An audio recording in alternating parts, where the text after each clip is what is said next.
Okay, so let's talk about one of the easiest ways to level up your footage, and that's using filters.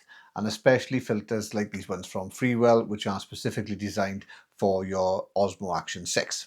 Now, if you've ever looked at your footage and wonder why it looks so sharp and not cinematic, the answer is going to be the fact that you haven't got filters installed onto your camera. I'll also give you tips throughout the video to show you the number one mistake that people use, especially when it comes to using the CPL filter. So before I go into how and why you should use filters on your camera, if you could do the like, subscribe and the notification bell, or even the hype, that would be greatly appreciated. Okay, so why use Freewell filters? Well, there's going to be three main reasons: the quality, the materials they use, and more importantly, the consistency of the filters themselves. So the first thing you're going to notice about the Freewell filters is that they use multi-coated optical glass. Now that means you're going to get less lens glare, you're going to have better color consistency, which is really important, and your footage is going to be a lot sharper.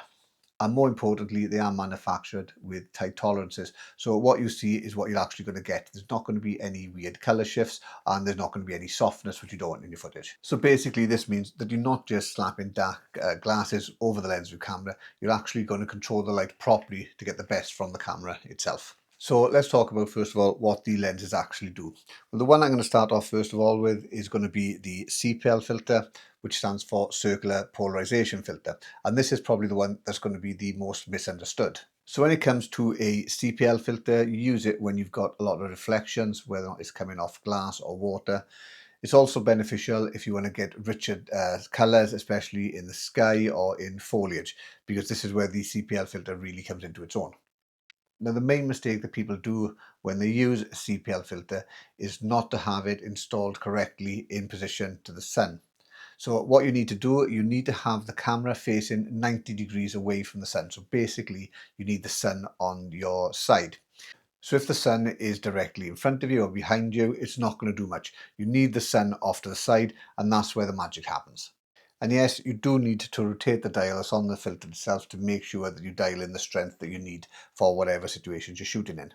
Now, with all Freewell filters for the Action 6, they are simply installed just by actually pushing them onto the camera lens itself, and that's it. And they're going to remain there nice and sturdy and fixed. So next, I'm going to move on to the ND filters themselves, and this is the standard pack from Freewell, which is a 4-pack for an 8, 16, 32 and 64 ND filter. So the purpose of the filters is to reduce the amount of light that actually hits the sensor. And because you do this, you can then go on to reduce the frame rate, and that's going to give you a more cinematic look onto your footage, because you're going to get cinematic blur.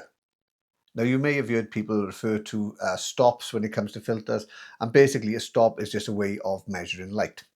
So for every stop, it means that the light hitting the sensor has been reduced by half. So if you go to an ND8, that's 3 stops, so that means it's going to get 1/8 of the original light. If you go to an ND16, which is 4 stops, that's 1/16 of the original light. A 32 again is 1/32, 64 is 1/64 of the original light. So it's easier to remember that way than going by the stops. So basically, the higher the number, the less light that's actually hitting the sensor. So why does all this matter? Well, basically, as I said at the start, you're watching this video because you want cinematic footage. And to get cinematic footage, you need to adjust your shutter speed, and that roughly means that you have to have it set to double your frame rate. So this would mean if you're shooting at 30 frames a second, you want a shutter speed of 1/60th of a second. If you're shooting at 60 frames a second, you want a shutter speed of 120th of a second. So you need the ND filters to help achieve that shutter speed to get the cinematic footage. Now, if you're not using an ND filter and you've got it set to auto, this means that the footage can be too sharp and jittery because the shutter speed is going to be too fast. Whereas with an ND filter, you're going to be able to lower that shutter speed down, and that's going to give you that natural motion blur. So basically, without an ND filter, everything's going to look very crisp and kind of too harsh. You're going to have motion which could be stuttery, and it's going to feel like it's been shot on an action cam. Whereas if you are using ND filters, you're going to get more motion blur with everything. The movement is going to feel a lot more natural, and everything is going to look instantly more cinematic thanks to that movement. Now, if you are using a camera such as the Osmo Action 6, this is massive, because these type of cameras naturally use fast shutter speeds in bright daylight. So the ND filters let you take control of that and get much more professional looking footage. Now, when it comes to setting the exposure, you always want to make sure that you've got your image slightly underexposed at about minus 0.3 or minus 0.7.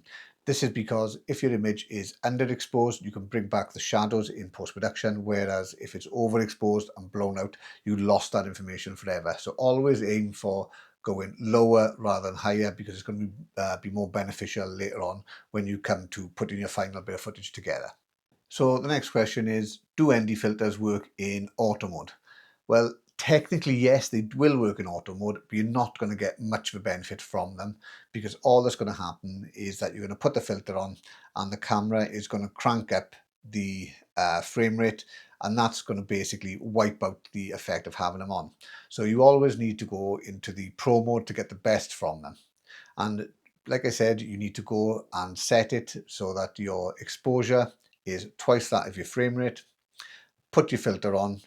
If it's too high then on the exposure value, it's over the 0.0, then upgrade the filter to the next one, reduce the amount of light coming in, and then carry on doing this until you get the exposure value down to round about minus 0.3 or minus 0.7. So in the Freewell pack, as I said, you've got 4 different filters. You've got the ND8. So the ND8 is basically for really overcast, cloudy days. The ND16 will probably be the one that you're going to use the most, and that's going to be for general day-to-day shooting. Then you've got the ND32, which is for bright days, and then finally you've got the ND64, which is for really, really super bright days.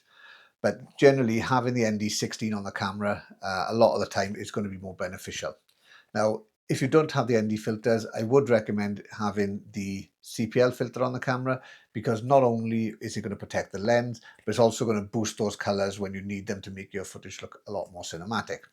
Now, Freewell also do a combination of the standard ND filters as well as the CPL filters in one, and I'll be doing a video on those shortly, and you can see that up here when it's been completed.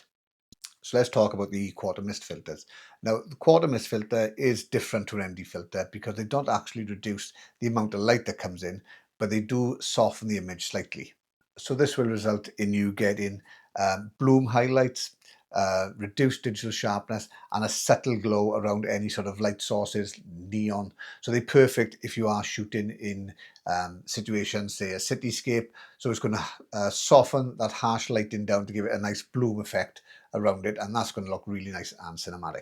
And they're also really good if you're filming the golden hour for things like sunsets or sunrises, and also if you want to soften some skin tones if you are doing more portrait photography.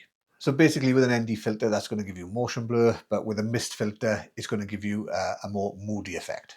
Okay, so that's the end of the video. If you did find it useful, if you could do the like, subscribe and the notification bell, that would be greatly appreciated. If you've got any questions in relation to ND filters, if you could let me know, and I'll do my best to answer them as soon as I can. Or if you've got any general questions in relation to action cams or drones, let me know in the comments below, and I'll do my best to help you out again with those. Thanks very much for watching, and bye.